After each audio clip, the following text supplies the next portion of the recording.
This is just absolutely insane. As one of the best big men available in this trade market, who the Lakers are targeting could be a little harder to attain, not only because of the asking price that we've just learned, but also we've learned about Utah's willingness to trade their young big man. And I'll talk about how this will factor into the Lakers' decision making.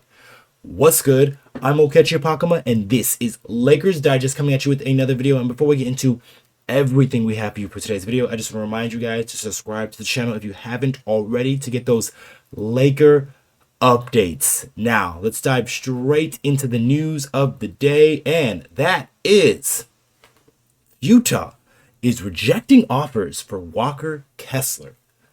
So it is quite surprising to hear this kind of news, as the Utah Jazz, who have been shopping their young big Walker Kessler, may have been already rejecting offers here in these early parts of this trade season. This is coming from a report from Bleacher Report, and Utah has rejected multiple Walker Kessler trade calls amid Laker rumors. So the Lakers, who are a team looking to improve, especially in that big man position, Walker Kessler has been a name that has come up a number of times, and the Lakers could use a guy of his services, especially at his contract and at his number. But this is what was said in that article, and it said Fisher reported on Thursday that Kessler had plenty of interest and is a target of Los Angeles Lakers, but the Jazz have turned down multiple offers for the 23-year-old. While Utah appears to be listening to trade pitches from opposing front offices, more assets may be need to included in the discussions for him to be moved prior to the February 6th deadline. And that is very important to note, especially here in the early parts of the trade season, where usually not too many trades happen. There's already been a couple trades, though, with Thomas Bryant being traded and then Dennis Schroeder being traded. But not a lot of trades usually happen in December. They usually go more to January, and then also those early parts of February. That's where more of these trades happen because more teams are open to being sellers. But the Utah Jazz are going to be a seller from the jump, as they've been shopping a lot of their guys. We've talked about guys like Colin Sexton's on here, Jordan Clarkson, and Walker Kessler is another one of those guys that they've made available because they had drafted a young big. I think Philip Kowski is his last name, but he's another young big that does similar things to Walker Kessler, who can be a shot blocker, can be a guy that can be maybe hit outside shots, can be a guy who can be a good screen and roll man, and that's why the Jazz have been shopping a guy like Kessler, but it's looking like they're holding him into very high regard, as it looks like nothing that anybody has sent their way has really impressed them enough to make a trade. That's why they have rejected all of these offers here. And it kind of makes sense for a guy like a young big because he has a lot of value. Just take a look at his stats on the season. He's averaging about a double-double on the season, about 10 points, 10.6 rebounds.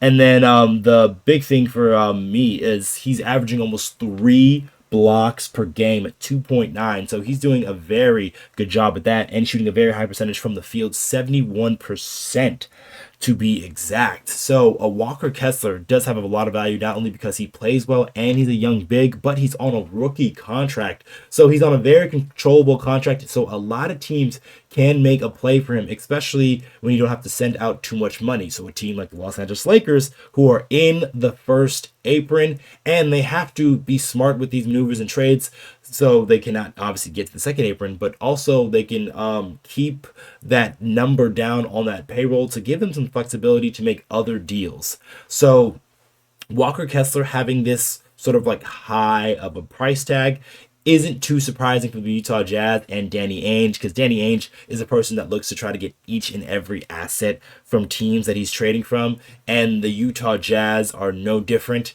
As a guy like Walker Kessler, like, he probably would have been traded based on the interest from around the league, but it looks like they're going to try to get the most that they can get off of Walker Kessler, just for the reasons that I've explained.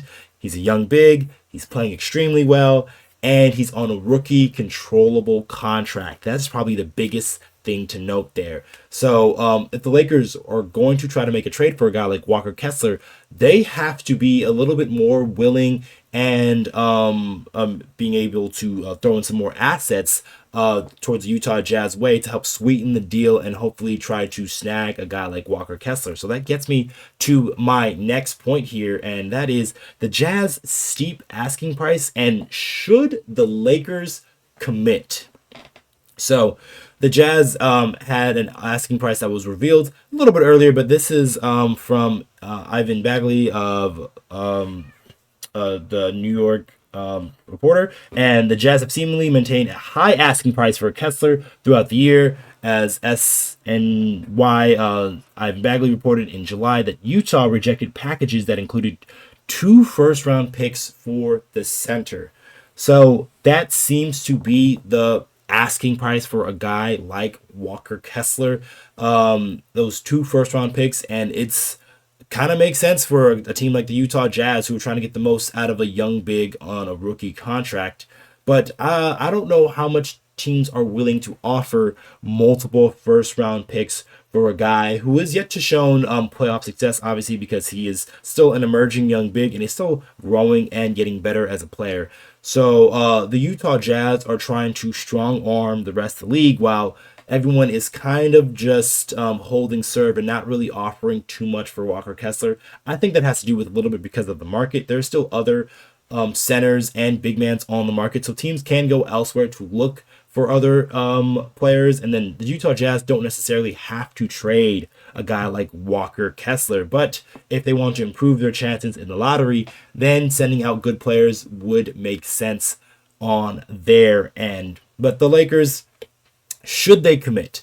And Walker Kessler, I like him. I do think he can be a nice fit. He can start next to Anthony Davis. He can also be a guy that comes off the bench to help spell Anthony Davis in those non-AD minutes and really help some of those LeBron bench groups, especially with his size, screen and rolling, and then also his defensive adamant, because he's a very good shot blocker on that side of the ball. But the Lakers, while I do like him, there is other bigs available, and you don't want to be really sending all your assets, because with the Los Angeles Lakers, these are the only current assets that you can trade at this moment. So it is important to try to get the most that you can out of improving the team, not just one aspect of it, because yes, getting a guy like Walker Kessler could be nice, but they still need help in other areas. That could be in the form of a 3-and-D wing, or maybe somebody of a scoring guard that can play some defense on that side of the ball. So those are part of some of the other Lakers needs and stuff that they need to acquire as well. So sending out most of your assets for a guy like Walker Kessler would be a little bit counterintuitive, and something the Lakers probably should not do, especially if they want to compete at the highest level there at the end of the season. But a Walker Kessler, like this, might have to be something that has to wait up until closer to the trade deadline, where usually prices tend to fall for a guy like Kessler services. So the Lakers should continue to be looking elsewhere within the market to see if they can find maybe a more attainable big. I do still like Walker Kessler. Like I said, that contract, that rookie contract, is very important because it's controllable for multiple years. And when you give him an extension, you don't have to really pay him too much of what he's worth, because they usually cap it out because of the number of years served due to the NBA's contracts policy. So the Los Angeles Lakers, I think, should gauge elsewhere and hope that this his trade value will fall closer towards the trade deadline, because that, I think, is the only way that the Lakers could possibly make this deal. Because if other teams, especially like playoff teams, were to get involved and were to use more of their assets, say a team like, I don't know, the Houston Rockets, who've got some assets they can spend, or say a team like the Oklahoma City Thunder, if they're looking for another big man, they can make a deal for a guy like Walker Kessler because they've got a ton of assets as well. So the Lakers won't be able to compete with some of those teams. So it has to be imperative that they look to other places in the market to help improve this squad. But that's probably going to be it for this video, guys. Make sure you guys comment down below. What do you think of Walker Kessler? Do you think the Jazz are a little insane for having such a high asking price for a guy who hasn't proven too much in this league? Or do you think it makes sense because of his contract situation and his age and his ability to still probably improve within this league. Let us know in the comments down below. And just one more thing for us, guys. There is about 82% of you guys who have recently watched our videos who have not yet subscribed to the channel. And if you guys want more of that Laker news, Laker updates, trade rumors, and game recaps, just every and all things LA Lakers, you guys want to come right here to Lakers Digest so you don't miss any of that action. All right, guys. I've been your host, Okechi Apakama, and I'll catch you guys on the next one.